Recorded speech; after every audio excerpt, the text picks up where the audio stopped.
A little bit of history for us now, Eoin.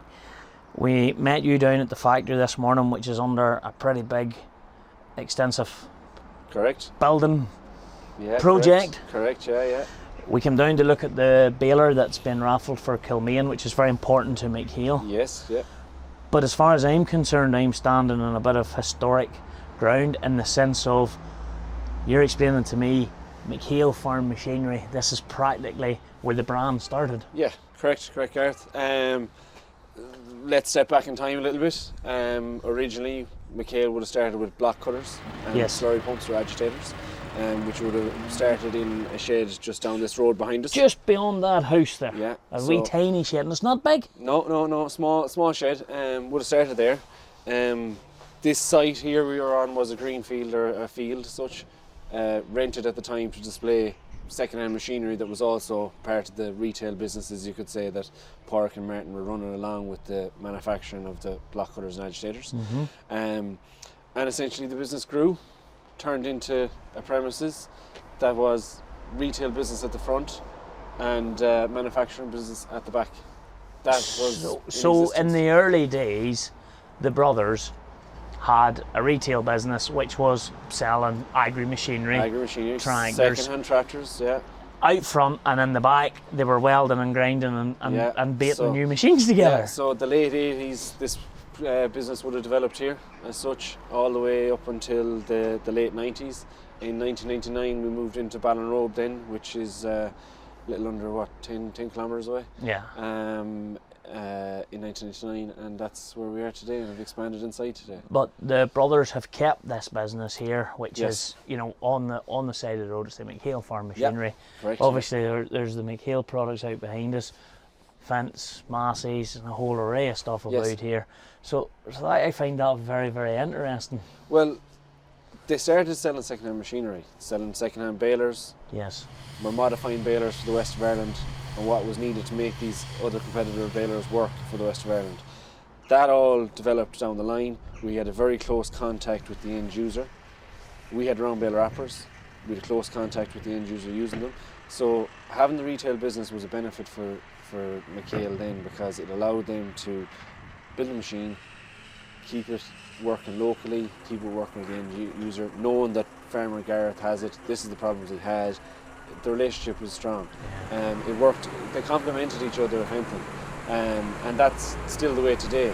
So that's why the business is here today. Historically is the fusion baler, which was the combination of baler and wrapper into one. Is that, I know it's got probably #1 world market share, but is that from then to now? I often say this saying, is that the daddy product? Of course, yeah, that's the flagship product, no doubt about it, and that's what set things up on the map for sure. Like from here, if you think about it, you had all your 991 wrappers coming out of here, your 995 SEs, your TSRs, your 998 square bale wrappers, which wouldn't be popular here, but in UK and further afield, they all came out of here originally. Early HS2000s would have come out of here. In 1989, that construction started. In 2000, we were inside in the new premises, so the first fusions would have come out of Ballinrobe, all right. So fusions never were built here. And that explains the close relationship between here, because we're in Kilmaine. Yes. And Kilmaine Gaelic Club. Absolutely. Hence the sponsorship of the club for 30 plus years. Yes. And raffling the exactly. fusion So for, as I said, we are in Kilmaine is a small village. We are in the heart of the village here. There's the village, a couple of pubs, a couple of shops, a church, a school, and it is a rural village in the west of Ireland. McHale's is positioned right in the heart of it.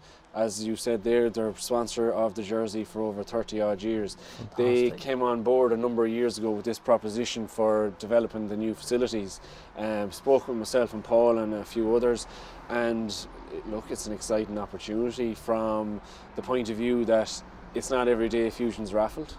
There's car raffles and tractor raffles around the country, but a Fusion 4 Plus, all bells and whistles, up for raffle. That's right, and it's not a competition, it's a genuine, legit raffle. Oh yeah, 100%. Yeah, 100%. It is a local GA club run by voluntary people. And that baler did something that is pretty special in the world of Ireland. It got on to Croke Park soil. Yeah, the hallowed ground as such. Yeah. Of course, yeah. I don't know how the guys in Kilmaine GA managed it, but they came in or rang me one day saying, "What are the chances of getting a Fusion to Dublin?" And I said, "Why? What's in Dublin? Why Dublin?" And they told me the story, and I said, "You'll never get it on the pitch. Like, is there a point in going there if you like?" I wonder could we get it there the night of the AC/DC concert? I could sit inside it. Come out of the chamber. Go for a rap. I just open it up a wee bit. We could lie and look out. So they got it in. They pulled out all the stops. To be fair, so we had a bit of fun. We brought it up to Dublin. We toured around, got a few landmarks in the background, and got a bit of a clip together there. So yeah, look, it's nice to wheel in behind a local club and do something different. It's nice to be here. This is where it started. You know, it's still a thriving dealership. It's still a busy part. I do like how front and centre as you drive down the road is still the McHale product. It's still a McHale product, yeah. Look, it's still an important brand here. It's McHale over the door, but look at it. We sell all different products, as you see. So yeah, no, look, it is very important. Very important to the community, no doubt, and the community is very important to us at the same time. Well, that explains why you always used to see a Fendt in the promo videos. If anyone ever wondered, and now sometimes Massey's. It's easier getting my hands in a Fendt and Massey now. So I did often wonder that. Thank you very much, Eoin. It's lovely to be here, and the next time we're at the factory, hopefully we'll be able to get a few shots, let people see. But what you're doing there is some lovely work, you know, training facility and bits and bobs. It's next level, and you know, to think in the west of Ireland, Mayo, there's just this company. Like, do you not look at that sometimes and go, this is like incredible? Because you know the standard that you're doing with your systems, you're far away, like.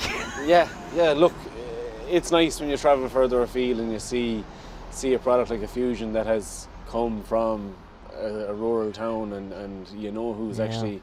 Who's put the nuts and bolts together and designed it and put it together on the line and put it on a truck and got it across the world. It is there is a sense of pride there, no doubt about it. Started by two brothers in Kilmaine. In a small shed. In a small shed. In a small community. Man. Well, look, super job. Thank you. Thank you very much, as always. Hope everything goes well. Yeah. And that's a tidy tractor, that 516. Isn't it? I'm not so sure. I'm not the re-black one. There's no front linkage. It looks a bit weird. Anyway, we're not allowed to slag off the McHale. We'll talk to John Joe and see if we can get you a deal on this one.